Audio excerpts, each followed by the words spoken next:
This conference will now be recorded.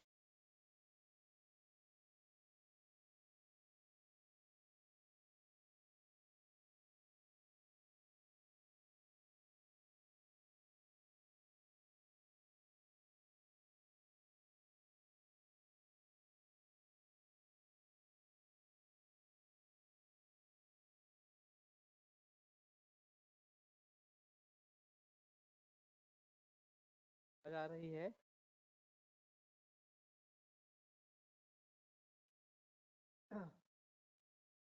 Hello, आवाज आ रही है? Yes, okay. I am unable to write any message over here. That is again creating a problem. ठीक है। अनुयोगो नाम यत् सः यत् तद्विज्ञानं तद्विद्येरेव सार्धं तन्त्रे तन्त्रिकदेशे वा प्रश्नः प्रश्नैकदेशो वा ज्ञानविज्ञानवचनप्रतिवचनपरीक्षार्थम् आदिश्यते। यथा नित्यः पुरुषते प्रतिज्ञाते परः को हेतुः इति आह सो अनुयोगः। तो ये कल किया था कि पुरुष नित्य है ऐसा किसी ने कहने पर को हेतु उसका क्या कारण है ये पूछना, इस प्रकार से सवाल पूछना, यही अनुयोग इस प्रकार की बात बताई जाती है। अतः प्रत्यनुयोग, प्रत्यनुयोगो नाम अनुयोगस्य अनुयोगः यथा अस्यानुयोगस्य पुनः को हेतु इति। तो जो कारण पूछा गया है उसका भी कारण क्या है, इस प्रकार से पूछना कि क्या हेतु है, ये अगर पूछते हैं तो ये पूछने के पीछे क्या कारण है, तुम किसके लिए ये सवाल पूछ रहे हो, ये प्रत्यनियोग इस प्रकार से कहा जाता है। अथवा वाक्यदोषः, वाक्यदोषो नाम यथा खलु अस्मिन् अर्थे न्यूनम् अधिकम् अनर्थकम् अपार्थकं विरुद्धं च इति। एतानि हि अन्तरेण न प्रकृतार्थः प्रणयेत्। वाक्यदोष तो अस्मिन् अर्थे न्यूनम, जितना कहना है उससे कम कहना, अधिकम ज्यादा कहना, अनर्थकम अनर्थक इस प्रकार, अपार्थक ये दूर लेके जाने वाला, और विरुद्ध इस प्रकार से जो है वो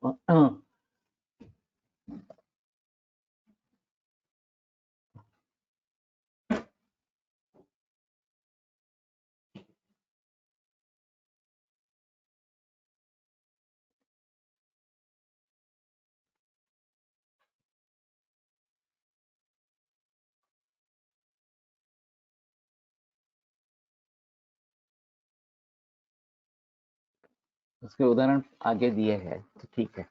एतानि अंतरेण न प्रकृतोऽर्थः प्रणयेत्, इनके सिवाय प्रकृत जो अर्थ है वो पता नहीं चलेगा इस प्रकार से। साध्यत्वेन प्रतिज्ञातः, तत्र न्यूनं प्रतिज्ञा हेतु उदाहरणोपनय निगमनानाम् अन्यतमेनापि न्यूनं न्यूनं भवति। जो प्रतिज्ञा हेतु पता उदाहरण उपनय और निगमन, ये जो 5 अवयव है वाक्य के, पंचावयवी वाक्य, उनमें से किसी में भी एक में न्यूनता होती है तो भी वो न्यून होता है। एक भी बताना भूल गए तो वो न्यून होगा। यद्वा बहुपदुष्ट हेतुकम एकेन हेतुना साध्यते तच्च न्यूनम। और जो अनेक कारणों से साध्य है वो अगर एक ही हेतु से साध्य करने की कोशिश करते हैं तो उसको न्यून इस प्रकार का कहा जाता है। तो ये काफी प्रचलन में है। मॉडर्न मेडिसिन में एक कारण ध्यान में आ गया और फिर उसी के आधार पर आगे सब चलता रहा, ये काफी देखा जाता है। जैसे कि सूक्ष्म जंतु रोगों का कारण है,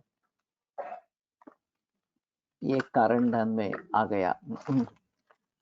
अब उसी कारण को लेकर आगे सभी बहस हुई है और उसके अन्य भी कारण हो सकते हैं, इसके बारे में बिल्कुल ध्यान नहीं दिया गया। जैसे कि इम्यूनिटी अगर कम है वो भी एक इन्फेक्शियस डिसीजेस होने का कारण है। लेकिन इसके बारे में आज बाद में बहस नहीं की गई। और फिर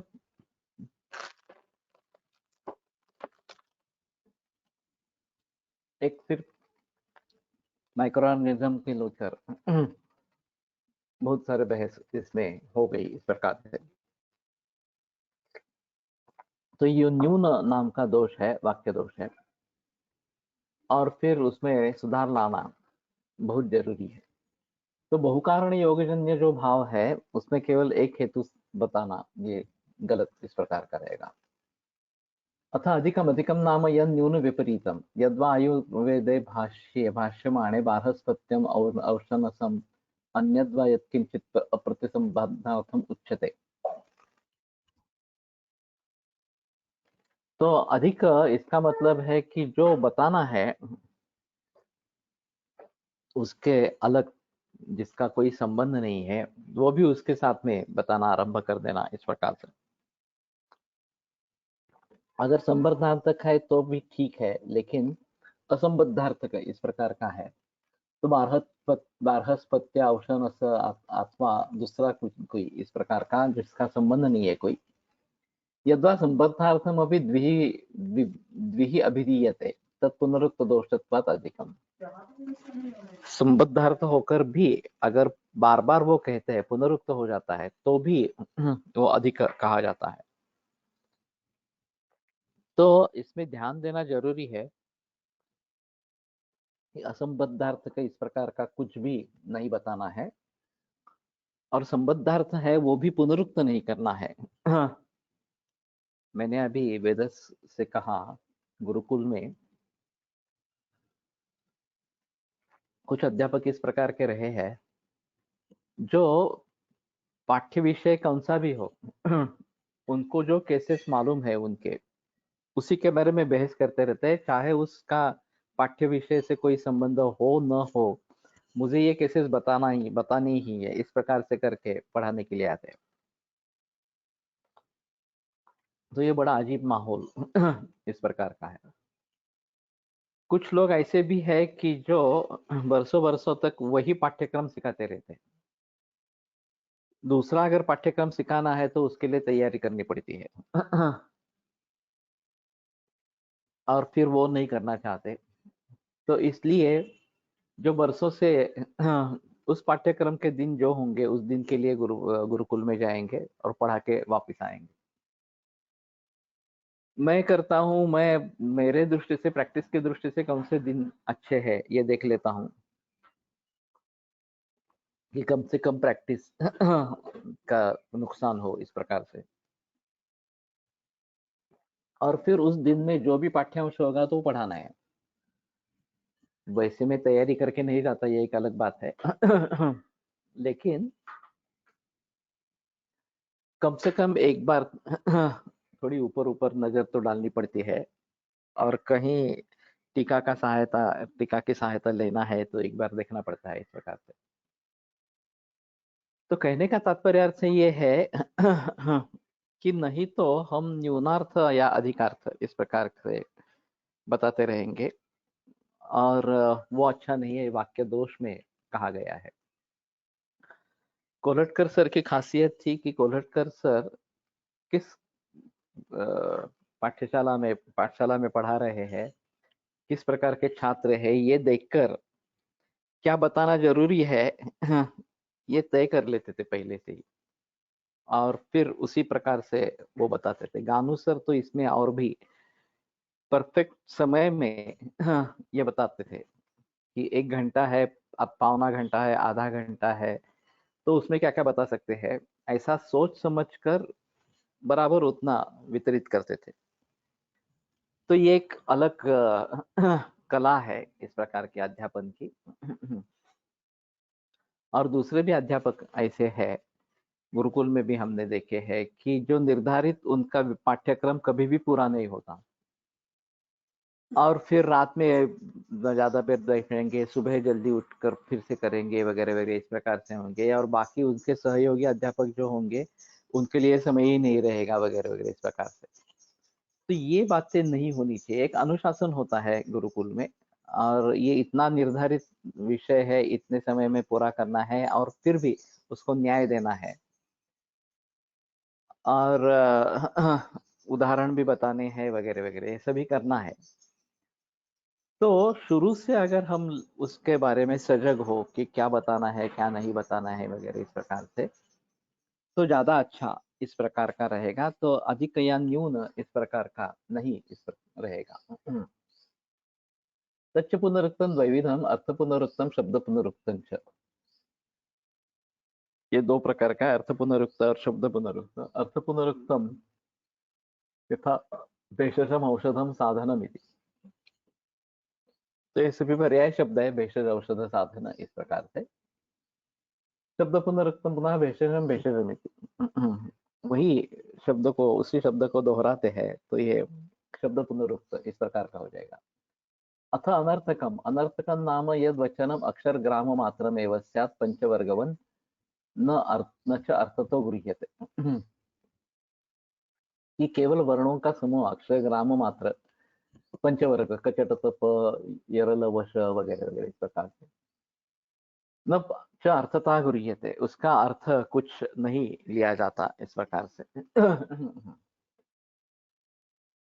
अथ अपार्थकम, अपार्थकम नाम यद अर्थवच्च परस्परेण असंयुज्यमानार्थकम। अर्थवत होने पर भी ये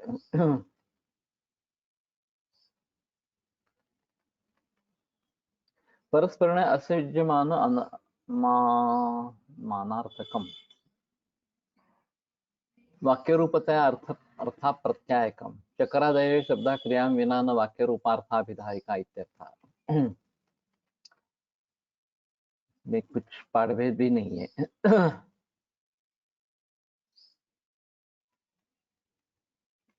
अपार्थकम चाहिए था, अर्थवच्छ परस्परेण असंयुज्यमान अर्थकम। तो ठीक है, एक दूसरे से जोड़ जाने के बाद कोई उठा अर्थ का नहीं है। यथा चक्र नक्र वंश वज्र निशाकरा, तो किसी एक शब्द का किसी दूसरे शब्द से कोई संबंध नहीं है, इस प्रकार के बताना ये होता है। अब ऐसा मालूम होता है कि ऐसे कौन लोग करने वाले हैं, तो जहां इसके बारे में लोग जानते नहीं है, वहां इस प्रकार से बातें बताई जा सकती है और लोग कुछ समझते नहीं है, ये बात हो सकती है इस प्रकार से। एक स्पर्धा होती है कि असंबद्धार्थ वाक्य इस प्रकार से कहने का। एक वाक्य कहने के बाद दूसरा वाक्य जो है उसका कोई भी संबंध पहले वाक्य से नहीं होना है, तीसरा वाक्य कहेंगे उसका कोई भी संबंध पहले दो वाक्यों से नहीं होना है। ये बहुत मुश्किल है। 10 वाक्य भी इस प्रकार से अगर हम बोल सकेंगे कि एक वाक्य का दूसरे किसी वाक्य से कुछ भी संबंध नहीं है, तो स्पर्धा जीत जाते हैं।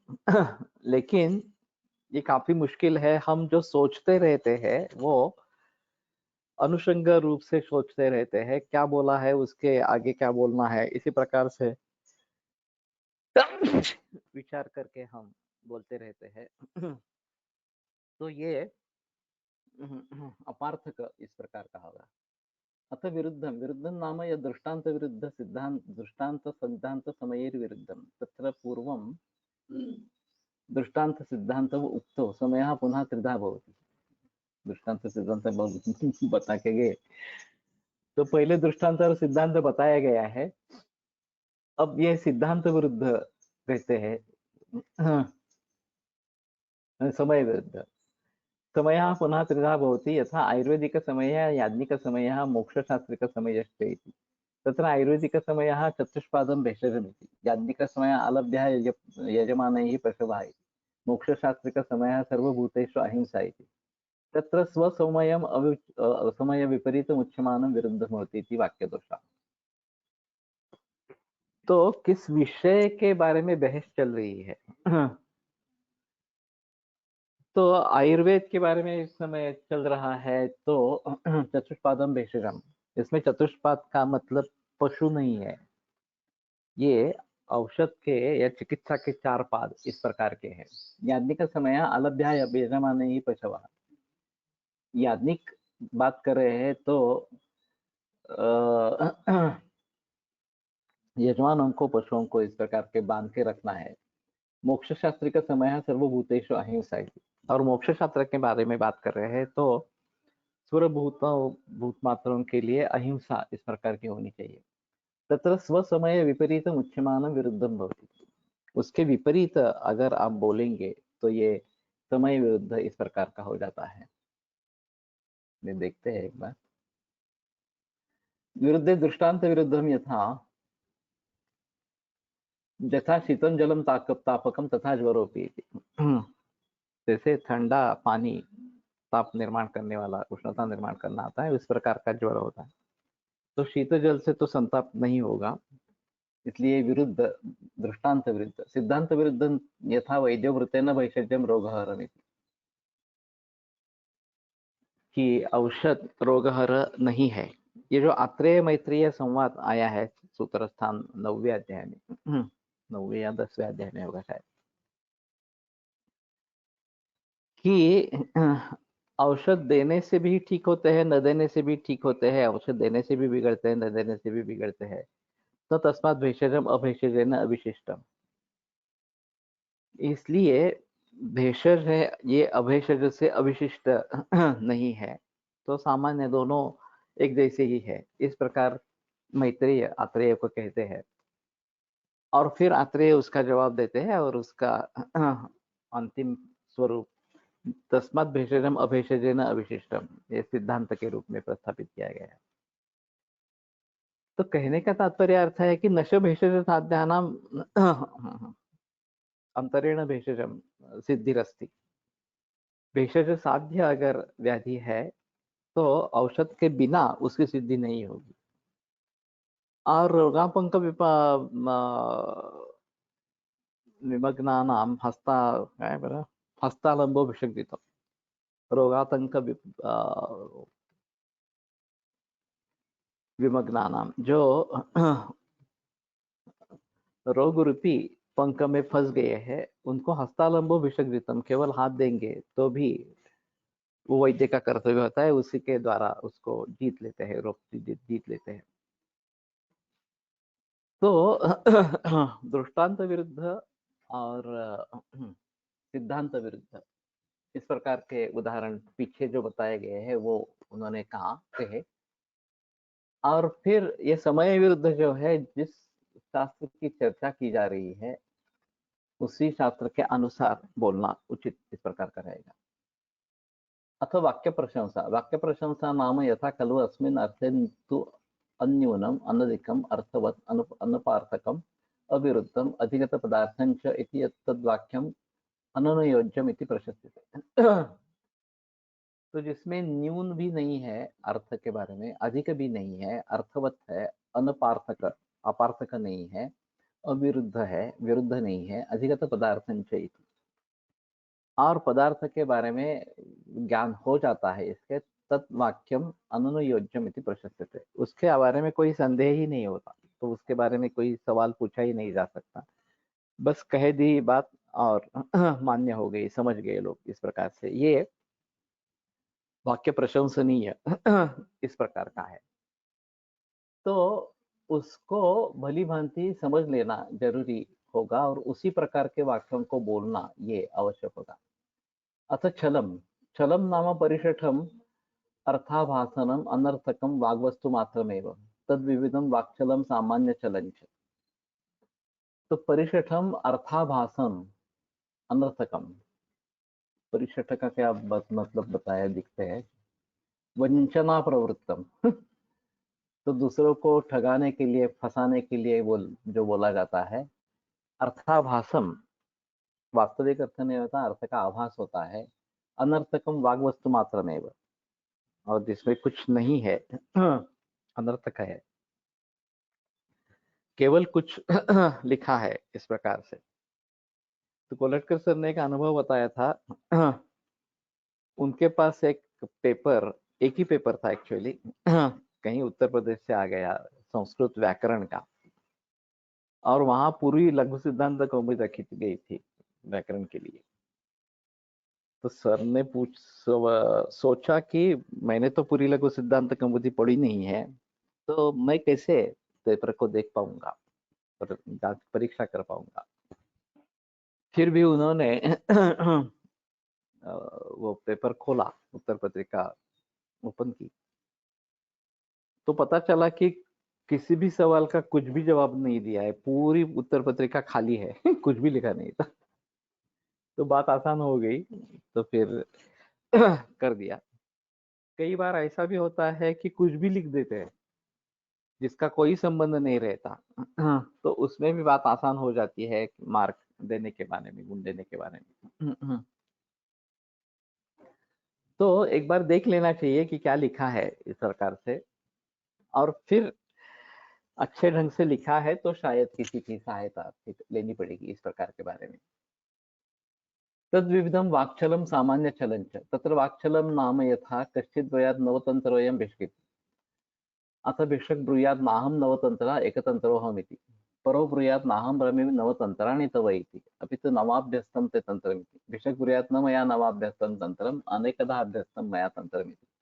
एतद् वाक्चलम्। तो केवल शब्दों के आधार पर चल करते रहना कि कश्चित् ब्रूयात् नवतन्त्रोऽयं भिषक्, कोई बोला कि ये नवतंत्र वैद्य है। परो ब्रूयात् नाहं ब्रवीमि नाहं नवतंत्रः एकतंत्रोऽहमि, तो दूसरा बोलता अरे मैं नवतंत्र को जानने वाला नहीं हूँ, एकतंत्र को जानने वाला इस प्रकार का हूँ। तो नव का दो मीनिंग होंगे, एक नव आंकड़ा संख्या और एक नव यानी कि नवीन, इस प्रकार से। तो कहने वाला का तात्पर्य आता है कि नवतंत्र बेशक ये ने अभी अभी कुछ पंचतंत्र पढ़ा है इस प्रकार से, उसने अर्थ ले लिया कि नवतंत्रों का मैंने अध्ययन किया है, तो नहीं मैंने नवतंत्रों का नहीं, एकतंत्र। हाँ, परो ब्रूयात् नाहं ब्रह्मैव नवतंत्राणि तव इति, अपि तो नवाभ्यस्तं ते तंत्रमिति। तो मैं बोल रहा हूँ कि तो वो तुमने नवतंत्र पढ़े हैं ऐसा नहीं है, लेकिन अभी अभी नया नया तंत्र अभ्यस्त किया है। भिषक् ब्रूयात् न मया नवाभ्यस्तं तंत्रम्, अनेकधा अभ्यस्तं मया तंत्रम्। मैंने नवीन तरीके से या अभी अभी हाल ही में तंत्र अभ्यास किया है ऐसा नहीं है, बार बार मैंने उसका अभ्यास किया है इस प्रकार से। एतत् वाक्यचलम्। सामान्यचलं नाम यथा व्याधिप्रशमनाय औषधम् इत्युक्ते परो ब्रूयात् सत् प्रशमनाय इति किं नु भवानाः, सन् हि रोगः सदौषधम्, यदि च सत् प्रशमनाय भवति तत्र सत्कासः, कि व्याधि प्रशमनाय औषध इस प्रकार का बताया गया। अब व्याधि भी सत है और औषध भी सत है, तो उसका एक अलग ही अर्थ निकाल के सत प्रशमनाय इति किं नु भवानाः, एक अस्तित्व वाली चीज से दूसरी अस्तित्व वाली चीज का शमन हो जाता है इस प्रकार से। सन् हि रोगः सद औषधम, तो रोग भी सत्य है, औषध भी सत्य है। यदि सत् प्रशमनाय भवति तत्र सत्कासः सत्क्षयः सत्सामान्यात् कासस्य क्षय प्रशमनाय भविष्यति इति। तो तुम्हारे कास से तुम्हारा क्षय दूर हो जाएगा, प्रशमन हो जाएगा। तो कोई संबंध ही नहीं है इसमें कि सत प्रशमनाय ऐसे बोला ही नहीं है। औषध रोग के शमन के लिए बोला गया है, और फिर ये अगर बात बताते ही नहीं है तो ये काफी मुश्किल हो जाएगा। मराठी गुरुजी ने इसका एक अजीब उदाहरण दिया था। किसी अंध व्यक्ति को दूध कैसा होता है ये बताना चाहते हैं, तो बोलते हैं धवल रंग का होता है। तो अंधा पूछता है कि धवल रंग कैसा होता है, क्या होता है?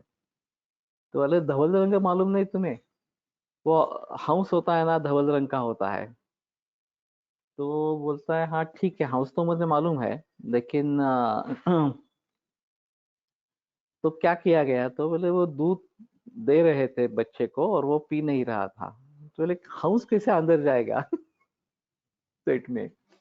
तो मगर धवल रंग का हंस इस प्रकार का कह रहे हैं वो। तो धवल रंग का और हंस का और वो दूध का क्या संबंध है? वास्तव में कुछ भी नहीं है इस प्रकार से।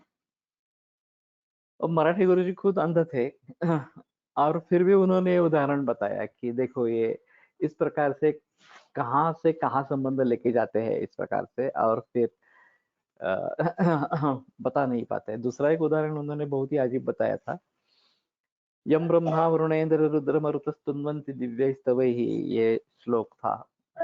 तो किसी शिष्य ने पूछा, ये ब्रह्मा इंद्र वरुण के पहले यम कैसे आ गया यहाँ? तो गुरु भी उसी प्रकार के दर्जे के थे, तो थोड़े सोचने में लगे कि क्यों आया होगा। फिर बोले ऐसा है कि ये सभी देवता ये कहीं जा रहे थे, प्रोसेशन चल रही थी और अपने अपने वाहन पे थे, तो यम का वाहन रेड़ा है, तो वो रेड़े पर था और उसके सींग जो है वो आगे की तरफ थे, तो वो थोड़ा पीछे था, तो आगे वाले वाहनों को उससे तकलीफ होती थी, जो चल रहे थे, प्राणी चल रहे थे। तो सभी ने कहा कि तुम आगे चले जाओ, तो यम आगे आ गया। ये इतनी हंसी मजाक वाली बात है, यम ब्रह्मा वरुणेन्द्र रुद्र मरुतस्तुन्वन्ति दिव्यैस्तवैः, यम का कोई संबंध ही नहीं है यहाँ पे। लेकिन कैसे अध्यापक, कैसे छात्र इस प्रकार के बारे में बताते हुए उन्होंने ये उदाहरण बताया था। अतः अहेतु नाम प्रकरण समाह संशय समाह वर्ण्य समश्चय।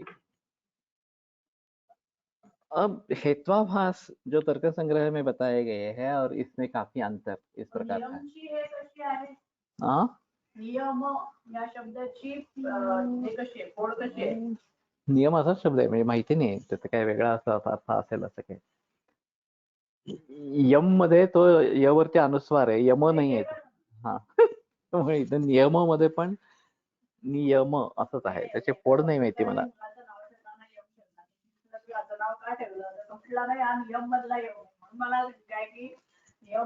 तो म्हणजे यंत्रणा करणं किंवा नियंत्रण ठेवणं अशा अर्थाने आहे यमचा अर्थ, यंत्रा. प्रकरण समो नाम अहेतुर यथा अन्यः शरीरात् आत्मा नित्यः इति परो ब्रूयात् यस्माद् अन्यः शरीरात् आत्मा तस्मात् नित्यः शरीरमे अनित्यम् अतो विधर्मेणा च आत्मनो भवितव्यम् इत्येष च अहेतुः नहीं एव य एव पक्षः स एव हेतुरिति। तो जो पक्ष है वही हेतु अगर इस प्रकार का हो जाता है तो प्रकरण सम नाम का हेतु आभास होता है कि शरीर से भिन्न आत्मा नित्य है। तो दूसरा बोलता है कि जो कि ये शरीर से भिन्न है उसीलिए नित्य है, शरीर अनित्य है तो उसके विपरीत इस प्रकार का आत्मा का होना है और इसलिए आत्मा नित्य है इस प्रकार से। तो शरीराद अन्य आत्मा ये पक्ष हो गया। शरीराद अन्य यह पक्ष का ही एक हिस्सा है, तो फिर हेतु पक्ष का हिस्सा नहीं हो सकता, हेतु अलग इस प्रकार का होना चाहिए। संशय समो नाम अहेतु यह एव संशय हेतु सव संशय छेद हेतु यथा अयम आयुर्वेदिक देशम आह किं न अयम चिकित्सा स्यान्न वा इति संशय परो ब्रूयात् यस्मात् आयुर्वेदिक देशम आह तस्मात् चिकित्सकोऽयम् इति। तो संशय जिस हेतु से संशय निर्माण होता है उसी हेतु से संशय का निराकरण अगर करना चाहते हैं तो ये संशय सम हेत्वाभास हो जाता है। अयम आयुर्वेदिक देशम आह किं न अयम चिकित्सकः स्यान्न वा इति संशय। ये आयुर्वेद का कुछ भाग बोल रहा है तो ये चिकित्सक होगा या नहीं होगा ऐसा संशय बताने पर दूसरा बताता है यस्माद् अयम आयुर्वेदिक देशम आह, क्योंकि ये आयुर्वेद का एक देश बोल रहा है, तस्माद् अयम चिकित्सकोऽयम् इति, इसलिए वो चिकित्सक है। न च संशय छेद हेतु विशेषयति। तो संशय दूर करने के लिए दूसरा कोई हेतु देते हैं, उसका विवरण करते हैं, ऐसा नहीं है। सच अहेतु हो तो वो अहेतु है। अभी बालाजी तांबे जैसे व्यक्तिमत्व आयुर्वेद के बारे में काफी उन्होंने लिखा है। ये पूरा कि जो साप्ताहिक चलता था फैमिली डॉक्टर, वो काफी प्रचलित हो गया था, मशहूर हो गया था इस प्रकार से। तो उसके आधार पर अगर इस प्रकार की आशंका निर्माण की जाए कि ये आयुर्वेद के बारे में बोल रहे हैं तो ये वैद्य है क्या, इस प्रकार से। अब ये इस प्रकार से लिख रहे हैं, बोल रहे हैं, इसलिए वैद्य है, इस प्रकार से अगर हम कहेंगे तो ये अहेतु संशय सम इस प्रकार का हो जाएगा। और वास्तव में ऐसा था, वे मैकेनिकल इंजीनियर थे। और आयुर्वेद के बारे में उन्होंने बताना लिखना शुरू कर दिया, फिर फार्मेसी निकाली खुद की, विदेशों में आयुर्वेद का प्रचार किया और वो चिकित्सक, जाने माने चिकित्सक बन गए, इस प्रकार से अथॉरिटी बन गए आयुर्वेद में। तो ये बड़ा अजीब मामला इस प्रकार का है। तो जिसके कारण ये संशय निर्माण हो, वही संशय का निराकरण का हेतु नहीं हो सकता है। अगर हम दूसरे किसी तरीके से देखते हैं तो अलग बात इस प्रकार की होती है। यहाँ दूसरा एक उदाहरण था, डोंबिवली में डॉक्टर वैद्य धोक्टे करते थे, वो तो एक्चुअली डीएससीसी थे। रजिस्ट्रेशन था आयुर्वेद का, फिर भी वो जिस तरीके से प्रैक्टिस करते थे, ये अजीब तरीका था इस प्रकार से। और कैंसर के लिए रानवीड़ा नाम की वनस्पति देते हैं, ऐसा बताते थे, और उसका अर्क बना के वो किसी बोतल में भर के देते थे किसी दूसरे द्रव के साथ। तो केतकर नाम के वहां पे वैद्य थे डोंबिवली में, वो तंग आ चुके इनसे, और उन्होंने काफी जानकारी इकट्ठा की इसके बारे में, और कोल्हटकर सर को ये बात कही कि ये ठगाने वाला आदमी है, ये वास्तव में नहीं है इस प्रकार का। तो मैं और कोल्हटकर सर खुद एक बार गए थे उसको देखने के लिए, धोक्टे को मिलने के लिए। और फिर एक पत्रे का शेड था 8-10 फीट का, और वहां पे उसका क्लिनिक था, ऐसा सुनाई दिया।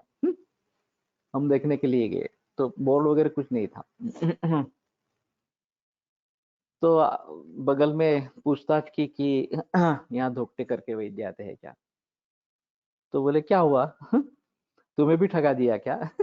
तो हमने, नहीं, हम सिर्फ पूछताछ करने के लिए आए थे। तो उन्होंने बोला कि इन्होंने बहुत सारे लोगों को गैस कनेक्शन देंगे ऐसा कह के पैसे ले लिए और कुछ भी किया नहीं। तो गैस कनेक्शन का तो आयुर्वेद का कोई संबंध ही नहीं है। तो ये बड़ी अजीब बात है इस प्रकार का, और वो रजिस्टर्ड प्रैक्टिशनर थे, ये भी बात थी। बाद में वो गिरफ्तार हुए। मालूम नहीं आगे उसका क्या हुआ इस प्रकार से। तो इस प्रकार के भी लोग समाज में होते हैं, ये समझ लेना जरूरी इस प्रकार का रहेगा। तो मैं और कोलटकर सर खुद गए थे, और ये जानकारी हमें वहां से इस प्रकार से मिली। वर्ण समो नाम अहेतु या हेतु वर्ण्या विशिष्टा, यथा कश्चित् द्वयात् अस्पर्शत्वात् बुद्धिः अनित्या शब्दवती। अत्र शब्दः वर्ण्यः शब्दः बुद्धिरपि वर्ण्या, उभयवर्ण्या विशिष्टत्वात् वर्णसमोऽपि अहेतुः।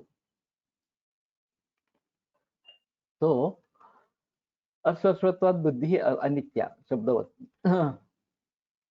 कि बुद्धि अनित्य है शब्द जैसे, क्योंकि उसका स्पर्श नहीं होता। अत्र वर्ण्यः शब्दः बुद्धिरपि वर्ण्या, वर्ण्य शब्द है और बुद्धि भी वर्ण्य इस प्रकार की है। तद उभय वर्ण्य अविशिष्टत्वात्, दोनों वर्ण्य अविशिष्ट इस प्रकार के होने के कारण, वर्ण्य का वास्तविक शब्द ये अर्थ है जिसके बारे में वर्णन किया जा सकता है, वो वर्ण्य होता है।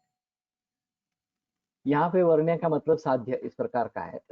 वर्ण्येन साध्येन दृष्टान्तः अपि असिद्धत्वेन समः इति वर्ण्य समः। वर्ण्यः शब्दः इति अस्पर्शत्वात्, अस्पर्शत्वयोगात् अनित्यत्वेन शब्दोऽपि साध्यः। स च साध्यो न च साध्यो दृष्टान्तो भवति। उभय वर्ण्या विशिष्टत्वात् इति उभयतर वर्ण्ये दृष्टान्ते च वर्ण्यस्य साध्यस्य साधत्वेन अविशिष्टत्वात् इत्यर्थः।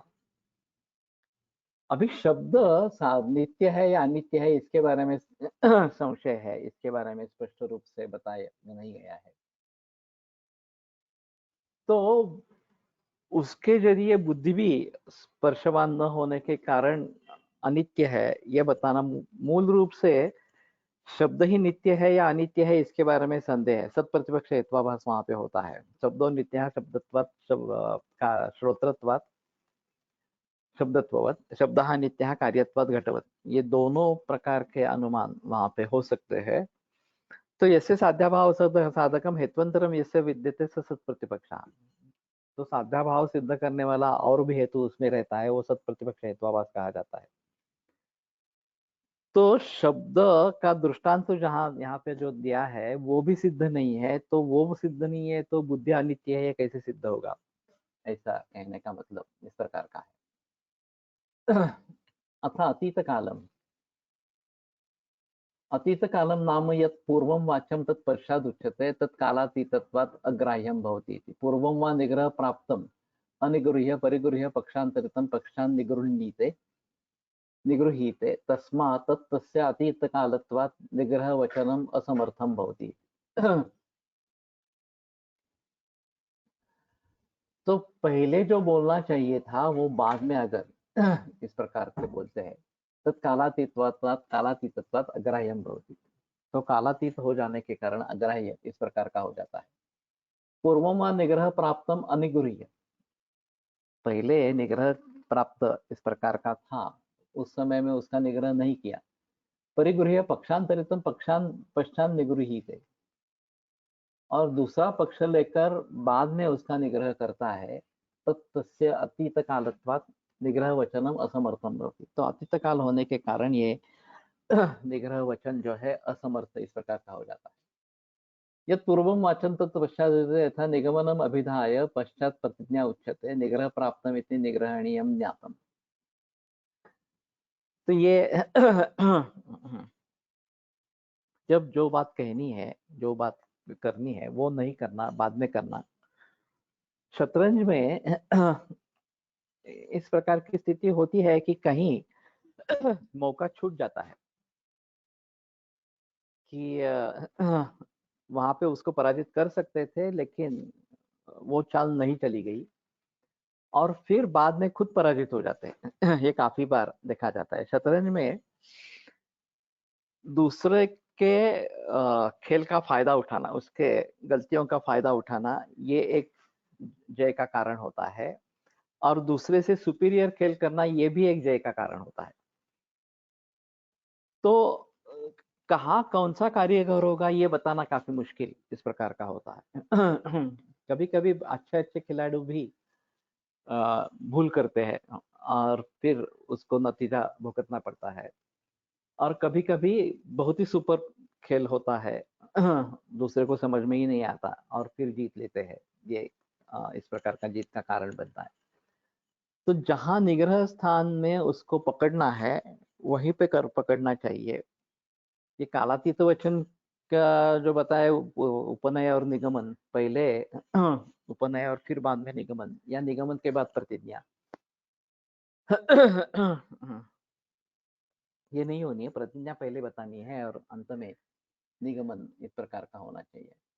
अतः उपालंभो नाम हेतोर्दोषवचनम यथवा पूर्वम अहेतो हेत्वाभासा व्याख्याता। तो हेतु के बारे में दोष वचन कि जो हेतु है वो हेतु नहीं है, सद हेतु नहीं है, असद हेतु है, हेत्वाभास है।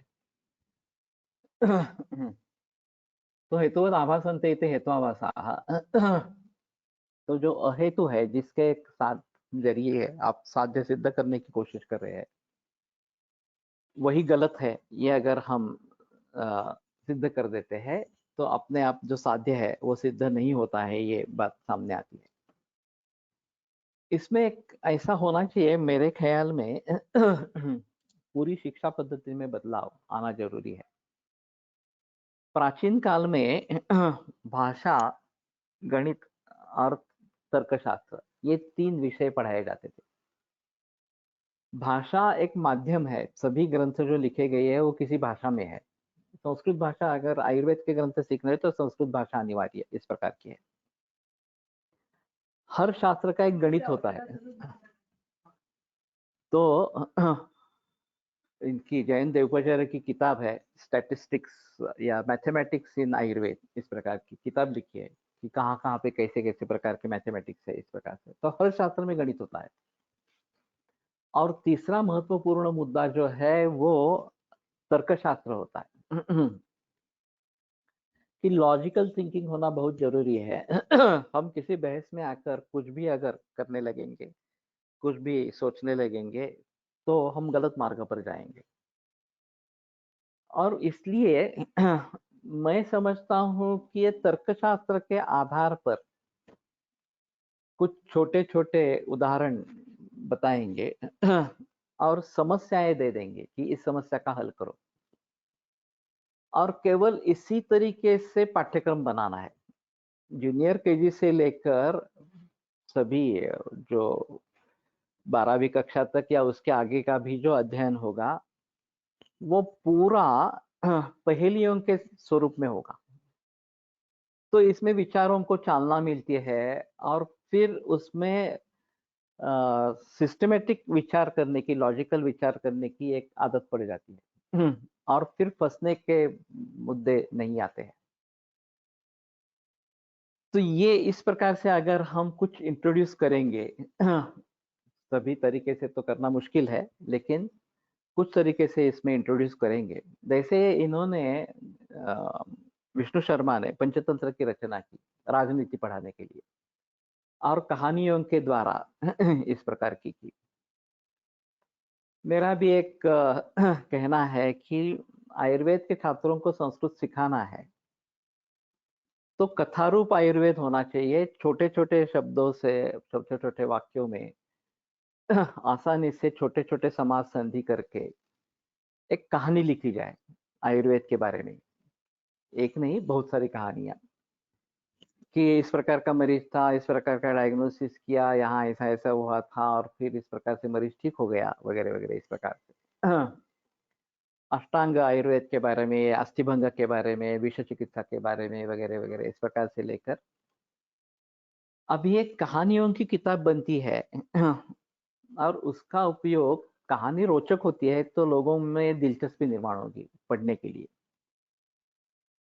और उसके आधार पर अगर हम ये व्याकरण वगैरह से भी बातें सिखाएँगे, संस्कृत मूल रूप से कैसे सीखना है ये सिखाएँगे, तो ज़्यादा अच्छा रहेगा। अब जो व्यक्ति जिस प्रकार से उसने पढ़ाई की है, जिस प्रकार का उनका कार्यक्षेत्र है, उसके आधार पर वो उस प्रकार से बताते रहते हैं। मेरे सामने 2 उदाहरण है कि वेंकटेश शास्त्री जोशी जो वैयाकरण थे और व्याकरण तो उनका बहुत ही अच्छा था, उसमें कोई संदेह नहीं है। उन्होंने हमें स्वप्न वासवदत्तम पढ़ाया और वो पूरा व्याकरण की दृष्टि से पढ़ाया। ये समास ऐसा है, ये संधि इस प्रकार का है, इसका ये सूत्र है, वगैरह-वगैरह इस प्रकार से। उसमें रसग्रहण की कोई बात ही नहीं थी। बाद में मैंने धड़पड़े सर से स्वप्न वासवदत्तम सुना, तो धड़पड़े की शैली तो बहुत ही अलग थी। उसमें रसग्रहण ये बात बहुत ही अच्छी थी। उन्होंने धड़पड़े सर ने ये भी सिखाया और मुद्रा राक्षस भी सिखाया, तो मुद्रा राक्षस भी उसी प्रकार से उन्होंने पढ़ाया। पहला ही श्लोक मुद्रा राक्षस का है कि अ, चंद्रमा को अन्न काय शंकर, हाँ, पार्वती शंकर से पूछ रही है, धन्या के यम स्थिता तय शिरसि, इस प्रकार से। उसका कहने का मतलब गंगा की तरफ है और शंकर उसकी बात को टालते रहते हैं, अरे चंद्रमा है वगैरह इस प्रकार से। नाहम इंदुम पृच्छामि, मैं इंदु चंद्रमा को नहीं, चंद्रमा के बारे में नहीं पूछ रही हूँ। ये जो भागीरथी आपके आपने सर पे चढ़ा के रखी है, उसके बारे में मैं बात कर रहा हूँ। तो पहले ही श्लोक से ये कैसा कपट छल है, वगैरह-वगैरह इस प्रकार से, तो उनका एक अलग ही था, धड़पड़े सर का इस प्रकार का पढ़ाना। उन्होंने सर्वदर्शन संग्रह सिखाया, वो भी इसी तरीके से सिखाया। सर्वदर्शन संग्रह रहते तो बहुत डिफिकल्ट है समझने में, लेकिन इतनी रोचकता से उन्होंने सर्वदर्शन संग्रह पढ़ाया कि बस सीखना है तो उनसे सीखे, इस प्रकार से हमारे मन में होता। स्वप्न वाचवदत्त शिकवताना इतकं मत आहे. स्वप्न वाचवदत्तातला हे असताना ते कसं अभेद किंवा कसं चालतं त्याने आमच्यावर या चारू नावाची मुलगी अच्छा, होती. आम्ही तिला चारू म्हणायचो. कारण लय अभेद आहे. चालू रहता। मस्त शिकवायचे. तो कहने का तात्पर्य अर्थ ये है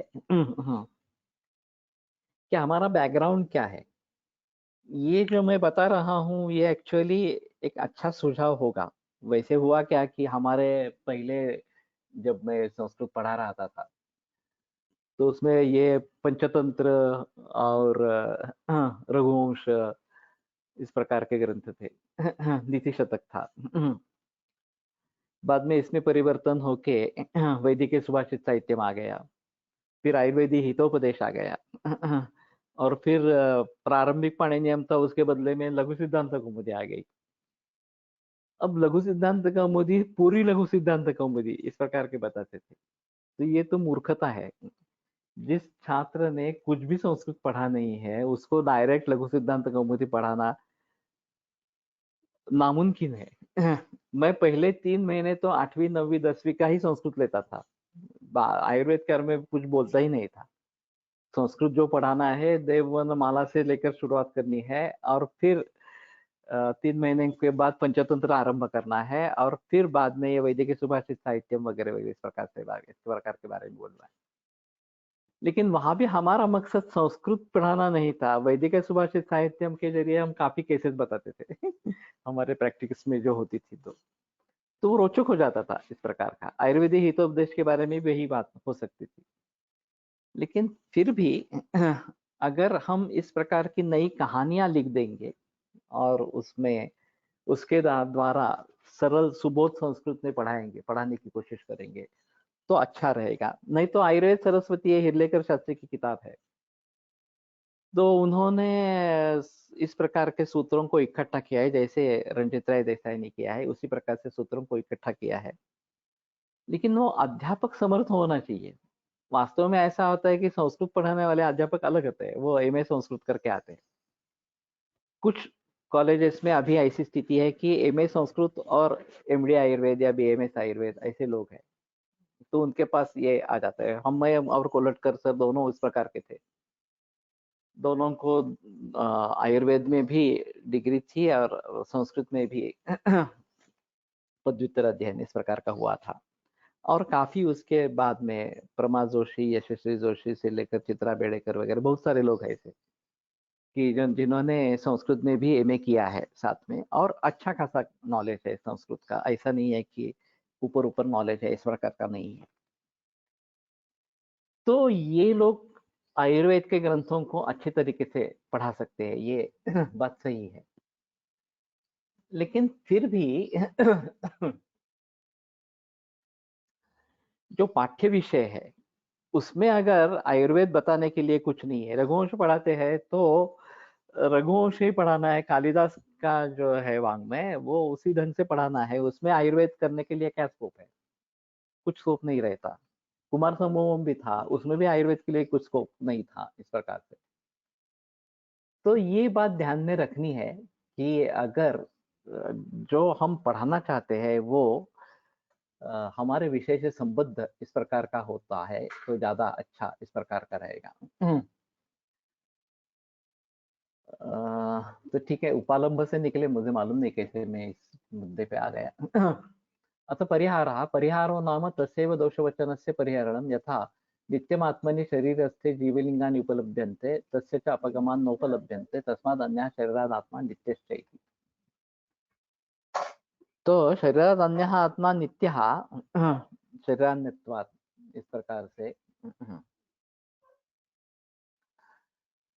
तो शरीरान्यत्व ये हेतु नहीं है। तो नित्यमात्मनि शरीरस्य जीवलिंगानि उपलभ्यन्ते, जो आत्मा नित्य है वो शरीरस्थ अगर होता है तो जीवलिंग उसमें उपलब्ध होते हैं। तस्य च अपगमात्मा उपलभ्यन्ते, और आत्मा अगर शरीर छोड़ के जाता है तो नहीं होते हैं। तस्माद् अन्यः शरीरात् आत्मा नित्यश्चेति, इसलिए आत्मा शरीर से अन्य है, भिन्न है और नित्य है। इस प्रकार से प्रतिज्ञा हानि है। कितनी बात मेरे झाले वाला, ठीक है। प्रतिज्ञा हानिर्नाम सा परिगृहीता प्रतिज्ञां पर्यनुक्तो यत् परित्यज्यति यथा प्राक् प्रतिज्ञां कृत्वा नित्यः पुरुषः इति पर्यनुक्तेस्तु आह अनित्यः इति। तो अगर प्रतिज्ञा ही छोड़ देते हैं कि पहले प्रतिज्ञा करते हैं कि पुरुष नित्य है और फिर सवाल पूछने पर गड़बड़ हो जाती है, नहीं बता सकते, तो बोलते हैं हाँ ठीक है अनित्य है। इस प्रकार से तो प्रतिज्ञा हानि इस प्रकार की हो जाएगी और वो ठीक नहीं है। ठीक है, आज यहीं पे रुकते हैं। कल रसशास्त्र को लेकर आगे बढ़ेंगे। और जैसे मैंने कहा कि शनिवार तक तो ये होगा रसशास्त्र, अगले सोमवार को भी ये करेंगे, चर्क करेंगे। मंगलवार बुधवार मैं नहीं रहूंगा, मैं गुरुकुल जा रहा हूँ, तो गुरुवार से फिर से आगे शुरू होगा। आज योग सूत्र करेंगे। और सभी से एक विनती है कि अंत तक, ओंकार होने तक यहाँ पे रहे। कुछ लोग अभी तुरंत निकल जाने के बारे में सोचते हैं, हार्डली 30 सेकंड 1 मिनट होता है आगे। मंगलादीनि मंगल मध्यानि मंगलांतानि च, इस प्रकार के अध्ययन होना है। वो मंगलांत हो इस तरीके से करना ज्यादा बेहतर इस प्रकार का होगा।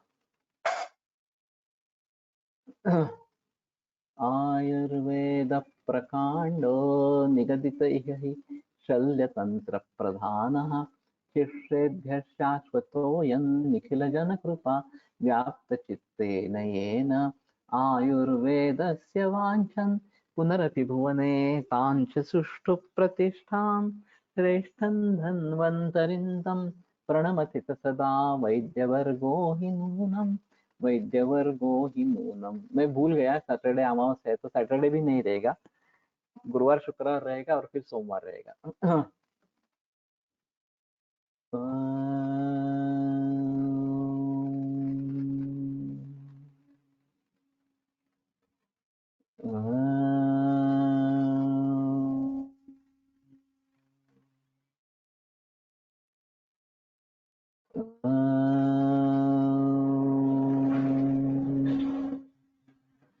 ओम शांति शांति शांति।